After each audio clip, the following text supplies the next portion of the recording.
Jati pohon mahoni dibuat ukiran dengan nipahat. Bagi hadirin yang ada di sini, semoga selalu dalam keadaan sehat. Bila di laut ada kapal selam, maka di darat ada kereta uap. Bila saya mengucap salam, bagi hadirin jangan menguap.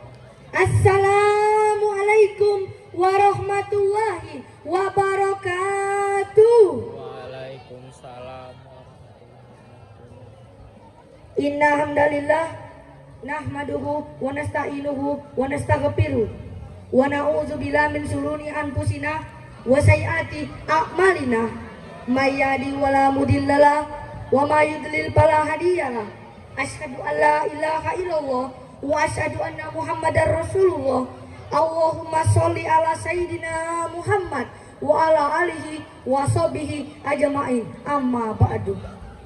Setinggi puji, sedalam syukur hanya kepada Allah Azizul Ghafur. Dengan mengucap Alhamdulillah, kita bertutur sebagai hamba yang bersyukur. Salawat salam limpah bertabur kepada Muhammad, Nabi yang masyhur. Allahumma sholli ala Muhammad wa ala ali Muhammad, Nabi penghulu segala umat, pembawa rahmat di dunia dan akhirat. Yang terhormat Ibu Kepala Madrasah Aliyah Negeri 1 Musi Banyuasin, yang terhormat Bapak Ibu Dewan Juri yang arif lagi bijaksana, yang terhormat Bapak Ibu Panitia penyelenggara acara ini, yang terhormat Bapak Ibu hadirin serta teman-teman yang saya banggakan. Hadirin yang dirahmati Allah Subhanahu wa taala. Berdirinya saya di tempat yang indah ini bukan untuk menggurui, bukan untuk menasehati, tapi semata-mata untuk berbagi pemahaman dan saling mengingatkan dalam kebaikan. Pada kesempatan kali ini, izinkan saya menyampaikan tausiah singkat dengan tema keutamaan menuntut ilmu. Hadirin yang dirahmati Allah Subhanahu wa taala. Dahulu kala Nabiullah Sulaiman pernah ditawarkan 3 hal oleh Allah Subhanahu wa taala.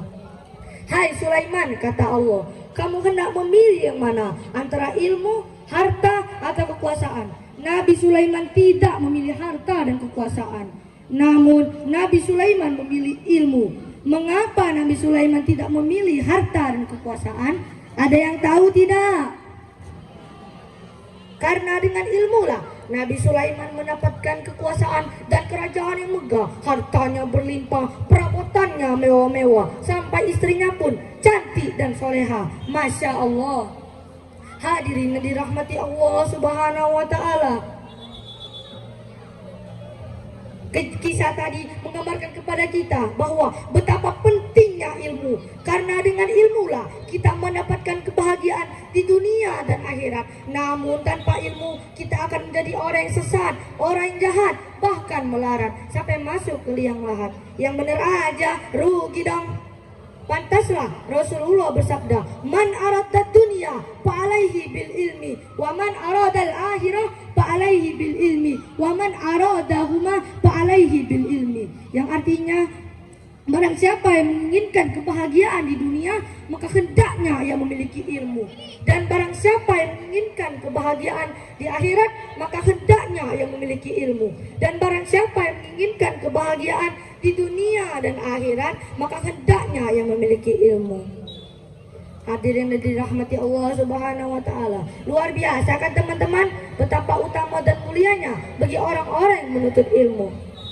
Sekarang saya mau bertanya kepada semuanya. Teman-teman semua, mau nggak jadi orang yang sukses, kaya raya dan masuk surganya Allah? Pasti semuanya kepingin kan?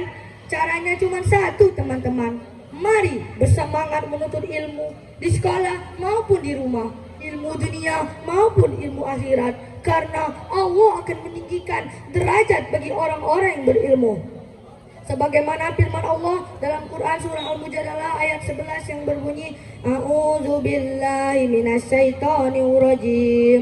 Bismillahirrahmanirrahim. Yarfa'illahu allazina amanu minkum wallazina utul ilma darajat. Yang artinya Allah akan meninggikan derajat bagi orang-orang yang berilmu di antara kamu dari beberapa derajat.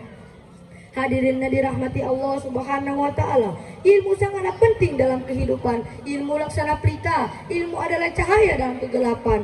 Dalam melakukan segala sesuatu diperlukan ilmu, yakni ilmu pengetahuan yang membuat seseorang tahu akan kualitas hasil yang diusahakan.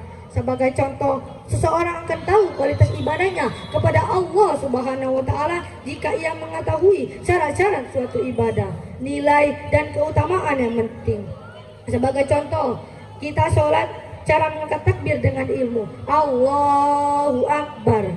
Namun cara mengangkat takbir tanpa ilmu Allahu Akbar, dikiranya makin tinggi tangannya makin banyak pahalanya. Ada lagi yang seperti ini, Allahu Akbar. Itu mah mau fashion show atau mau sholat sih? Tentu kacau balau jadinya teman-teman. Saya contohkan lagi, misalnya kita berpuasa tanpa ilmu, biasanya ibadahnya sah, namun tentu nilai keutamaan bagi orang-orang yang berpuasa dengan ilmu dengan orang-orang yang berpuasa tanpa ilmu itu berbeda. Contoh, sama-sama makan sahur, namun sahur di akhir waktu lebih utama dibandingkan sahur di tengah malam, karena sahur di akhir waktu itu masih semangat teman-teman. Sebagai contoh, seorang petani tidak akan menjadi petani yang sukses tanpa tahu ilmu dan cara bercocok tanam. Begitu pula dengan pedagang. Pedagang tidak akan menjadi pedagang yang sukses tanpa tahu ilmu dan cara berdagang. Betul apa betul? Iya apa iya? Untuk itu, tugas kita untuk mencetak pola pikir agar menjadi anak bangsa yang berpengetahuan luas dalam segala hal, yang siap menghadapi tantangan zaman, arus globalisasi dan perkembangan teknologi yang semakin canggih. Sebagai penerus bangsa, kita harus menjadi anak bangsa yang berpengetahuan luas dalam segala hal dan memiliki cita-cita demi masa depan bangsa, karena masa depan bangsa ada di tangan kita. Setuju teman-teman? Kiranya itu saja yang dapat saya sampaikan. Semoga apa yang saya sampaikan ini bisa membawa berkah untuk kita semuanya. Terima kasih atas segala perhatian. Mohon maaf sekiranya ada kesalahan dan kelemahan. Akhirnya saya tutup dengan 2 buah pantun. Pandai besi datang bertamu, mencari besi anti karat. Jangan ragu menuntut ilmu, ilmu berguna dunia akhirat. Boleh tambah 1 pantun lagi?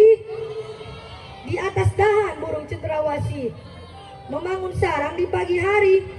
Cukup sekian, terima kasih. Semoga kita berjumpa lagi. Akhirul kalam, billahi taufiq wal hidayah, waridho walinayah, walinayah wal barakah. Wassalamualaikum warahmatullahi wabarakatuh.